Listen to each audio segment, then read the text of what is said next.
দুখীয়া ঘৰৰ ছোৱালী এজনী পছন্দ কৰ মই কিন্তু তোক আজিয়ে আৰু এতিয়াই কৈ থৈ দিছোঁ সেইজনী ছোৱালীৰ পৰা তই সোনকালে আঁতৰি যা যদি হেনেকুৱা ছোৱালী এজনী আমাৰ ঘৰলৈ আহিবলগীয়া হয় নহয় হেনেকুৱা এজনী ঘৰৰ পৰা কেতিয়াও যৌতুকত বস্তু নিদিব আৰু মই বহু লাজ পাম তই আঁতৰি থাকিবি ইমান দুখীয়া ঘৰৰ ছোৱালীজনীৰ পৰা মা তুমি কথাটো বুজিবলৈ অকণমান চেষ্টা কৰা ধনী ঘৰৰ ছোৱালী আৰু দুখীয়া ঘৰৰ ছোৱালীৰ মাজত কেতিয়াও পাৰ্থক্য নাথাকে সকলো একেই হয় আৰু মই ভাল পোৱা ছোৱালীজনী বহুত ভাল হয় তুমি কথা পাতিও বহুত ভাল পাবা হ'ব পাৰে দুখীয়া কিন্তু মনৰ দুখীয়া নহয় সিহঁতি তই মানে আমাৰ একো কথাই নুশুন তই আমাৰ মান সন্মান সকলোবোৰ শেষ কৰি দি যেনেহে পাইছো তই এটা কথা মন দি শুন দুদিনৰ ভিতৰতে তোক আমি বেলেগ ছোৱালীৰ লগত বিয়া পাতি দিম তেতিয়া সেইজনী ছোৱালী আমাৰ ঘৰৰ বোৱাৰী কেনেকে হয় ময়ো চাই লওঁ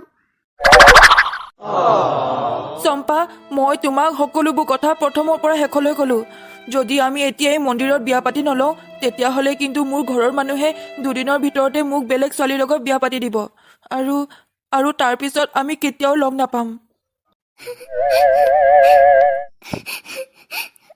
কি ভাবি আছা সোনকালে মন্দিৰলৈ ব'লা আমি সোনকালে বিয়া পাতি লওঁ মোৰ এইবোৰ কথা ভাবিবলৈ বহুত ভয় লাগিছে কাৰণ আমি বহুত দুখীয়া হয় যদি আপোনাৰ লগত মন্দিৰত বিয়া কৰাওঁ তেতিয়া যদি আপোনাৰ ঘৰৰ মানুহে মোক মাৰি পেলায় তুমি মিছাতে চিন্তা কৰি আছা তোমাক কোনেও একো নকৰে তোমাৰ প্ৰতিটো বিপদত মই তোমাৰ লগত থাকিম বাবা তইচোন মোৰ সকলো মান সন্মান পানীত মিহলাই দিলি মই ওচৰ চুবুৰীয়া মানুহৰ আগত মুখ উলিয়াব নোৱাৰিম লাজ পাম মই বহুত কাৰণ সকলোৱে ভাল ঘৰৰ ধনী ঘৰৰ ছোৱালী বিয়া পাতে আৰু বহুত বস্তু পায় আৰু মইতো একো বস্তুৱে নাপাম মোৰ বহুত খং উঠিছে মা মোৰো বহুত খং উঠিছে ভাইটিয়ে ইমান ডাঙৰ এটা কাম মনে মনে কৰিব বুলি ভবাই নাছিলোঁ ইয়াৰ চকুকেইটা আমাৰ চকুকেইটাৰ লগত কেতিয়াও নিমিলে ই ধনী ঘৰৰ ছোৱালী এজনী চোৱাৰ বাহিৰে একেবাৰে দুখীয়া ভিক্ষাৰী ঘৰৰ ছোৱালীজনীহে চালে তহঁতি ওলাই যা মোৰ চকুৰ আগত এনেকে থিয় হৈ নাথাকিবি আৰু এইখন ঘৰলৈও তহঁতি কেতিয়াও নাহিবি বেলেগকে ঘৰ পাতি বেলেগকে থাকিবি নাকান্দিবাচোন তুমি অথনিৰ পৰা কান্দিয়ে আছা নাকান্দি আৰু কৰিম কি মোৰ লগতে আপোনাকো ঘৰৰ পৰা উলিয়াই দিলে এতিয়া আপুনি ক'ত থাকিব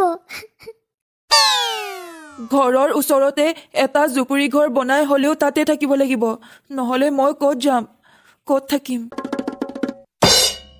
মা জানানে মই শুনিবলৈ পাইছোঁ ভাইটিয়ে যিটো কোম্পানীত চাকৰি কৰি আছিল সেইটো কোম্পানী বোলে বন্ধ হ'ল এতিয়া ভাইটিয়ে কি কৰি খাব মোৰ কিন্তু একো ভাবিয়ে পোৱা নাই কৰক যি কৰে কৰি থাকক সি মোৰ একো কথাই নুশুনিলে সেইকাৰণে ময়ো তাক কেতিয়াও সহায় নকৰোঁ ঘৰৰ পৰা ওলাই যাবলৈ ক'লোঁ কিন্তু সি ঘৰৰ ওচৰতে জুপুৰি ঘৰ বনাই মেলি তাতে থাকে মোৰ যে বহুত লাজ লাগে এই জুপুৰি ঘৰটো দেখি আপুনি মন বেয়া নকৰিবচোন কোম্পানীটো বন্ধ হ'লে কি হ'ব আমি এতিয়া বেলেগ কাম আৰম্ভ কৰিব লাগিব আৰু আমি দুয়ো একেলগে কষ্ট কৰিব লাগিব তেনেকৈ ঘৰখন চলাম কিন্তু চম্পা মই কি কাম কৰিম কি কষ্ট কৰিম মই পঢ়াৰ বাহিৰে চাকৰি কৰাৰ বাহিৰে একো কামেই নাজানো হাল বাব নাজানো খেতি কৰিব নাজানো বজাৰত গৈ শাক পাচলি বিক্ৰী কৰিব নাজানো এইবোৰ কৰিবলৈ মোৰ লাজ লাগে কাৰণ এইবোৰ কেতিয়াও কৰিয়ে পোৱা নাই মই এতিয়া বহুত ডাঙৰ বিপাঙত পৰিছোঁ কি কৰি ঘৰখন চলাম তোমাক খুৱাই বুৱাই ভালকৈ ৰাখিম এতিয়ালৈকে বহুতকেইটা কোম্পানীত গৈ চাকৰি বিচাৰিলোঁ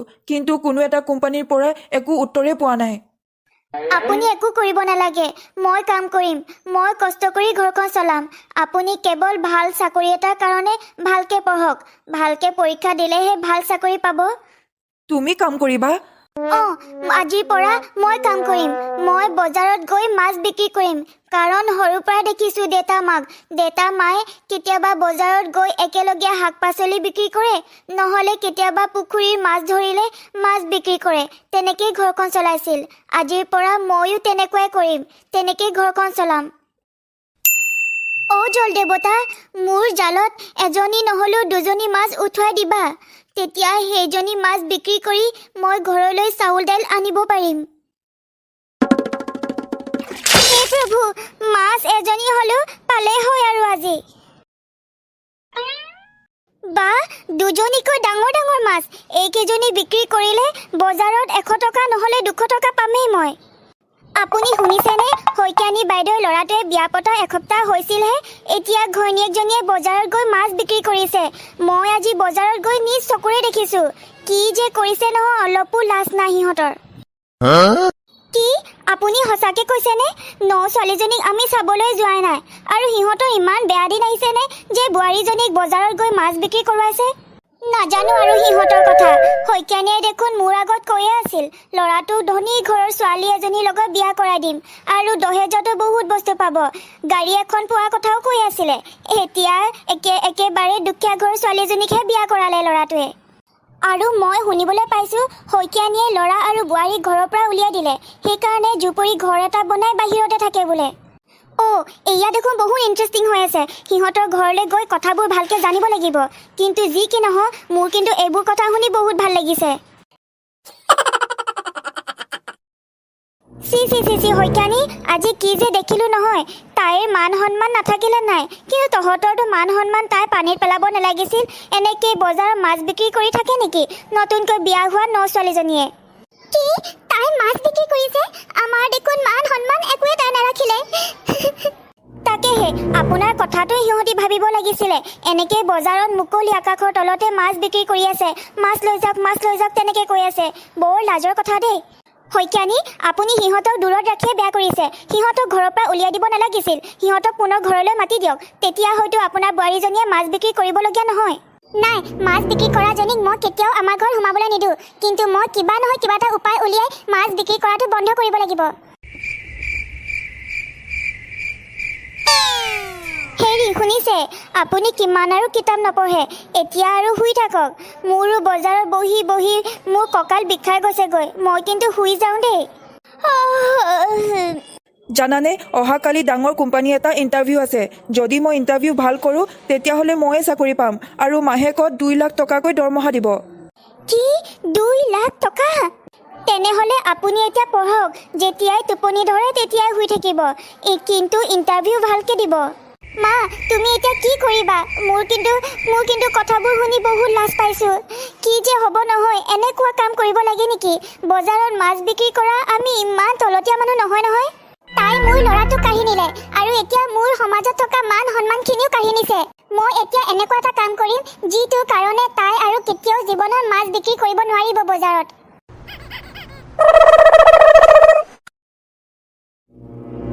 যা মিনু, এই গোটেইখিনি মাছ তই খাই পেলাবি।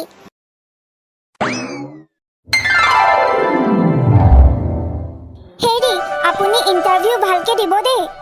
চম্পা, মই যিমান পাৰোঁ নিজে চেষ্টা কৰিম ইণ্টাৰভিউটো ভাল দিবৰ কাৰণে।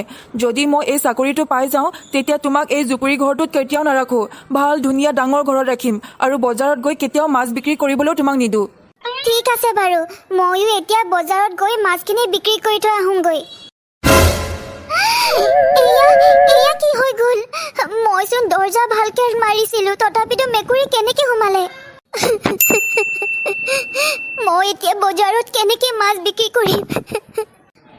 জাননে, আজি বজাৰত দেখোঁ শইকীয়ানীৰ বোৱাৰীজনীক মাছ বিক্ৰী কৰা নেদেখিলোৱেই। কি বা হ'ল বোৱাৰীয়েকক শাহুৱেকে চাগে বহুত মাৰিলে কালি কথাটোৰ কাৰণে। সিহঁতৰ ঘৰত দন কাজিৰাবোৰ হৈ থাকিলে কিয় জানো মোৰ বৰ ভাল লাগে। আজি বহুত আশা কৰি গৈছিলোঁ চাকৰিটো যাতে ময়ে পাম বুলি, কিন্তু ইণ্টাৰভিউ ইমান ভালকৈ দিলোঁ তথাপিতো মোক চিলেক্ট নকৰিলে। আজি মোৰো দিন বেয়া, বজাৰত গৈ মাছ বিক্ৰী কৰিবই নোৱাৰিলোঁ, কাৰণ গোটেইখিনি মাছ মেকুৰীয়ে খাই শেষ কৰি পেলালে। মন বেয়া নকৰিবা, আমি সদায় কষ্ট কৰি যাম। ভগৱানে এদিন নহ'লে এদিন আমাক চকু মেলি চাব। জল দেৱতা, মোৰ জালত মাছ উঠাই দিবা। অথনিৰ পৰা জাল মাৰি আছো, কিন্তু মোৰ জালত দেখোন এজনী মাছে উঠা নাই। বাইদেউ, এয়া লওক টকা 10,000। পুখুৰীত যিমানখিনি মাছ আছিলে গোটেইখিনি মাছ ধৰি আমি বজাৰত বিক্ৰী কৰি দিলোঁ। এয়া 10,000 টকা লওক। হ'ব, তই এতিয়া যাব পাৰ। বাহ মা, তুমি ভাল বুদ্ধি লগালা। এতিয়া পুখুৰীত যিমান জাল মাৰি থাকিলেও মাছ এজনীও নুঠে।